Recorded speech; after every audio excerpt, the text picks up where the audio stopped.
Welcome to Rewatch-and-Rank. On this channel, we rewatch older TV shows, provide a summary and opinion on the episode before ranking each episode against each other, and today's episode is One Piece, Arabasta Saga, Whiskey Peak Arc, Episode 66, A Serious Fight, Luffy vs. Zoro, The Baffling Duel. Episode in a nutshell is a brief reminder of what happens in the episode. So, we begin where the last episode left off. Vivi's identity has been revealed by Mr. Five and Miss Valentine, and they go to attack her. First, Igaram tries to stop them, but he is no match for their devil fruit powers. Then, in order to give her an opportunity to escape, Mr. Nines basically has a loyalty for being partners for so long, and he decides to try to help, except he is like immediately defeated. She then gets on Karu, runs away from them, they give chase, and Miss Monday comes, and very similar to Mr. Nine, they've known each other so long, she decides to stand between her and Mr. Five and Miss Valentine, but again, loses pretty much immediately, though just holding them off long enough for Vivi to stay ahead. Meanwhile, Igaram notices Zoro there and decides to beg him for help. Zoro, of course, is like, you guys just attacked me. You wanted to, like, kill us all. I'm not helping you. Very reasonably. And then Nami is like, well, you know what? It's a princess. And so she tries to get Igaram to pay them. And she asks for 1 billion berry. And he's basically like, I'm a soldier. I can't really promise this amount. But if you save our princess, you can negotiate the details with her to try to get them to do so. And after some kind of blackmail and threatening, Nami's satisfied enough that she sends Zoro off, and Zoro, of course, is at first like, you can't order me around, but she reminds him that he is in debt to her.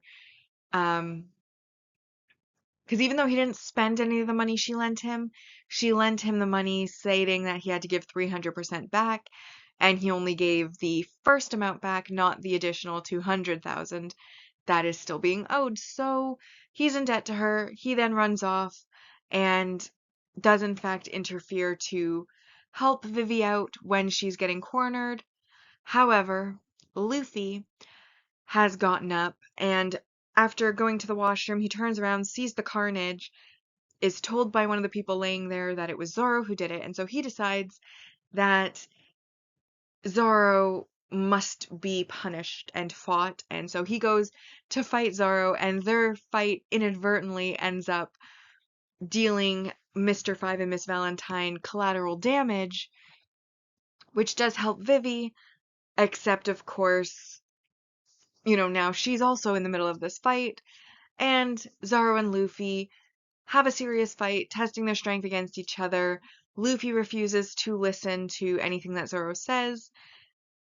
And then when Mr. Five and Miss Valentine feel upset about being collateral damage and try to attack again, they tell them not to interfere in their fight. And Vivi, once they kind of send each other flying into the walls, tries to make her way through the middle, but then they come back, and the episode ends with their fight ongoing. Anyways, now that we've been reminded about what happened in the episode, we'll now rank the episode, first on our mostly objective ranking list, followed by the personal ranking list. So on our mostly objective rank values, we of course have our multi-arc supporting character growth. Mr. Five reveals his nose fancy cannon attack, which is the most disgusting attack that's ever... Well, no, not the most disgusting. There's at least one more I can think of that is even grosser, but very high up there on the grossest attacks ever. And then Miss Valentine reveals that she has the Kilo Kilo fruit and has an attack called the 10,000 kilo press, where she makes herself 1 kilo, uses her umbrella to rise herself up into the air, and then basically changes her weight to be 10,000 kilos, and uses gravity to basically slam into the opponent on the ground, which would kill most people. Obviously in One Piece, everybody is like super strong, and so it doesn't have a lethal effect, but in theory, in reality, it would be 100% lethal all the time.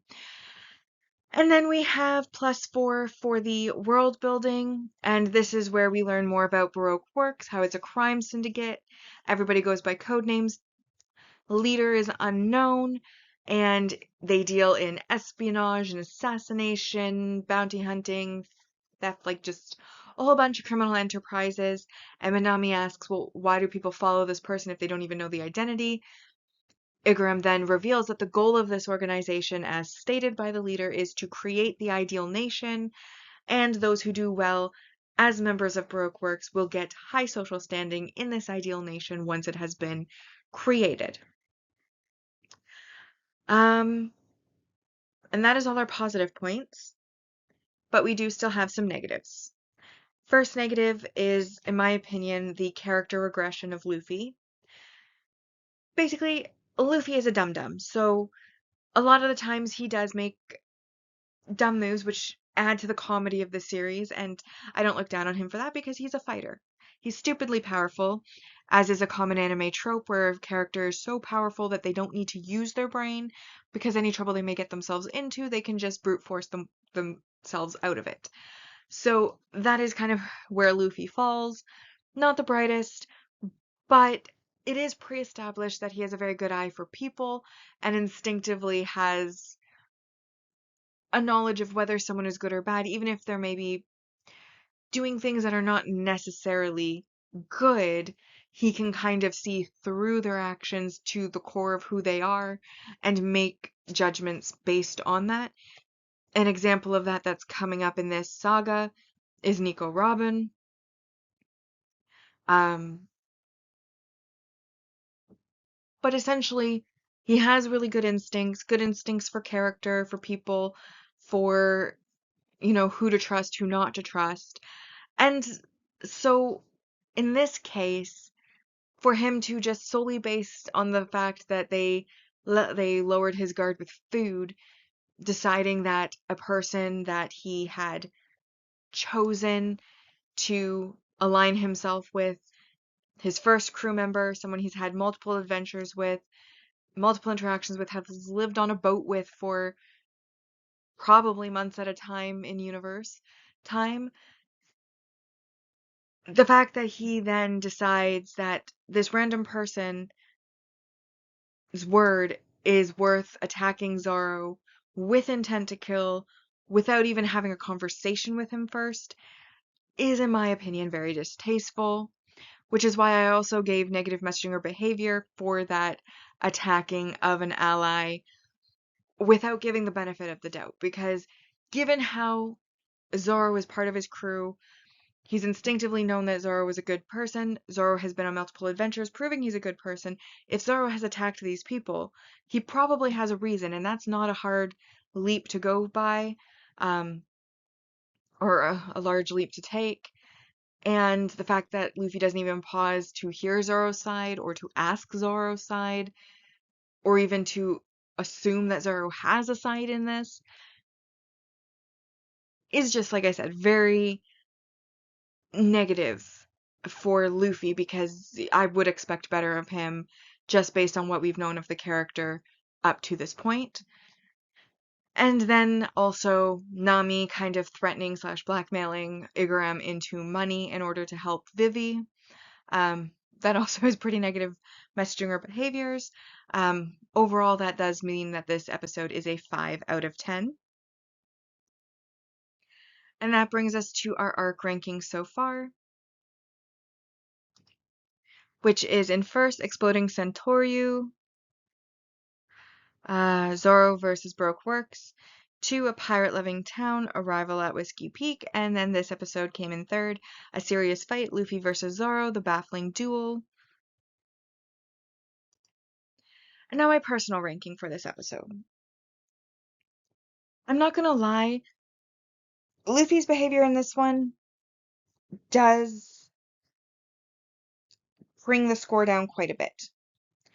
I acknowledge that we got more information about Baroque Works, which was good. We got to know what their goal is and kind of more detail on what they are. But I also feel like that sort of is something that also comes out throughout the series multiple times.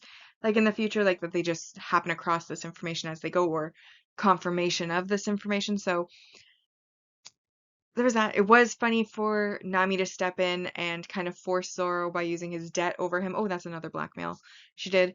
Um, to hold his debt over him, a debt he wasn't even aware he had until this point, because he thought he gave the money back on the same day in full, that wouldn't be the case. And it is true. Usually, like, interest doesn't start accruing until at least like a month later. So the fact that, like she immediately charged it the moment she gave the money away, I feel that's a bit scammy, but that's Nami for you.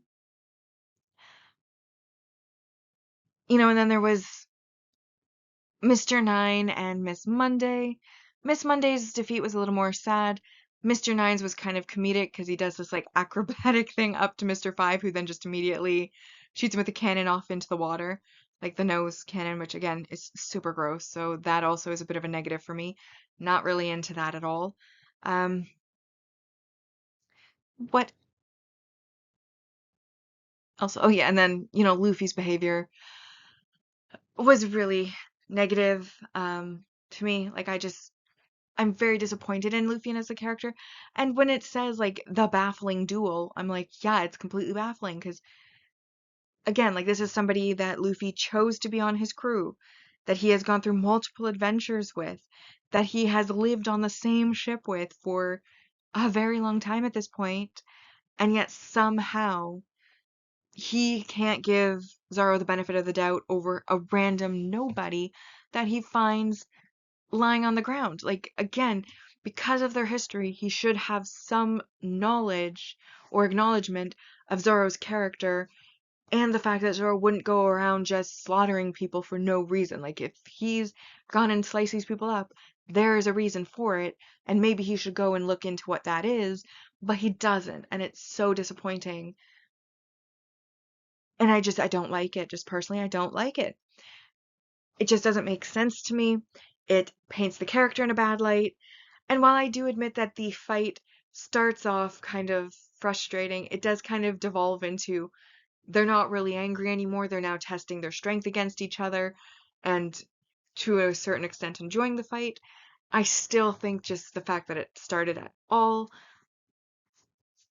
I didn't enjoy it. I didn't enjoy that part of the episode. The beginning of the episode, while it did have some effects because of the various fights and Vivi running, it just wasn't enough to overcome fully my distaste for this fight between Luffy and Zoro and how it paints Luffy as a character when I think he should be better than that. So ultimately, I decided to give it a 2. Um, and that does put it in 3rd place. So we have Exploding Santoryu, Zoro versus Baroque Works, A Pirate Loving Town, Arrival at Whiskey Peak, and then, again, this episode in 3rd place. And that now brings us to the saga ranking so far. And mostly objective and personal rankings are tied with the Reverse Mountain arc. They both were at 90%. And then with the Whiskey Peak arc under mostly objective, it's at 24 out of 40. And the personal ranking is at 14 out of 40. Our series ranking so far, East Blue Saga is the only one that's been completed, so it is right now in 1st. And the Arabasta Saga is tied for 2nd. Or rather, it's got the same score right now. 9 out of 70. And with that, we've now rewatched and ranked One Piece, Arabasta Saga, Whiskey Peak Arc, Episode 66, A Serious Fight, Luffy vs. Zoro, The Baffling Duel. Like and subscribe if you'd like to, and I'll see you in the next episode.